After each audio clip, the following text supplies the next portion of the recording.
Welcome to Daily Pakistan Funny News Free, your daily dose of Pakistan funny news. Today, we open the court for The Case of the Missing Biscuit. Imagine a headline acting like a biscuit vanished from the cookie jar. Dramatic, but maybe a little silly. Before we begin, a quick note. All voices in this show are playful impersonations, and the story is fictional and kid-safe.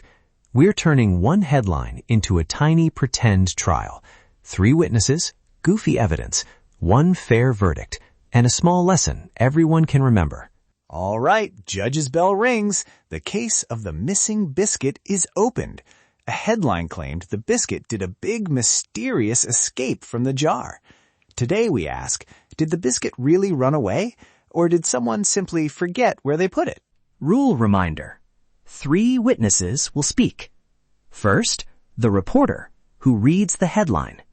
Second, the neighbor, who heard something else. Third, the judge, who asks the important question. Then, 1 fair verdict, and 1 tiny civic lesson. Always ask a clear question before deciding. Okay, witness 1 steps up. The reporter. Picture them holding a giant newspaper that's almost as big as their face. They read the headline out loud, but they read it like it's the most surprising thing ever, as if the biscuit packed a suitcase. Here goes. Breaking! Biscuit vanishes in mysterious swirl of crumbs. The reporter says it sounded huge. The punchline from the reporter? Sometimes a headline is like a weather forecast. Big words that make things sound stormy, even when it's just a little drizzle of crumbs. Hi, I'm the neighbor, and I came because I heard a rumor that the biscuit was spotted wearing sunglasses and a hat. Now that sounds fancy, but here's what I actually saw. Someone opened the jar, took a tiny nibble, then put the biscuit behind a bag of flour and said, "I'll save it for later." So, not an escape, more of a hiding place. The joke from the neighbor, headlines, sometimes imagine capes and disguises for a biscuit, when really it's just playing peekaboo behind the baking supplies. As the judge, I tap my little gavel and ask one simple question to everyone. Who saw the biscuit leave the jar with their own eyes? Did anyone actually watch the biscuit walk out the door? Or are we hearing stories about a very busy imagination?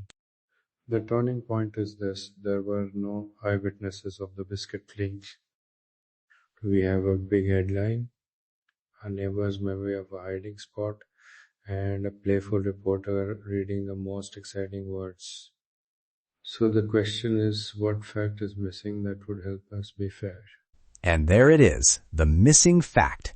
Nobody saw the biscuit sprint out the door. We have hearsay and imagination dressed up as a headline. So now, time for the verdict. Gentle, fair, and very kid-approved. Verdict. The headline is guilty of being dramatic, but not guilty of proving the biscuit escaped. We find the biscuit a misplaced treat rather than a mystery criminal. The important civic lesson: before you believe something big, ask who saw it, where's the proof, and could there be a simpler explanation? In kid-friendly terms, if your friend says the cookie flew away, ask, did you see it with your own eyes, or did someone tell you? It's okay to be curious and ask questions. That's how we learn and stay fair. Quick recap. Reporter made it sound like an adventure. Neighbor found the biscuit behind flour. Judge asked the smart question, and we learned to check for real facts before making a big claim. Also, biscuits like to hide, apparently. If you liked this tiny trial, come back tomorrow. We'll try another headline and another silly courtroom case. No heavy homework, just one tiny civic skill to practice each day. And now, closing joke. Where did the biscuit go? It didn't run away. It went undercover as a snack. Thanks for joining the Case of the Missing Biscuit. Tune in tomorrow for another quick funny lesson. Bye-bye.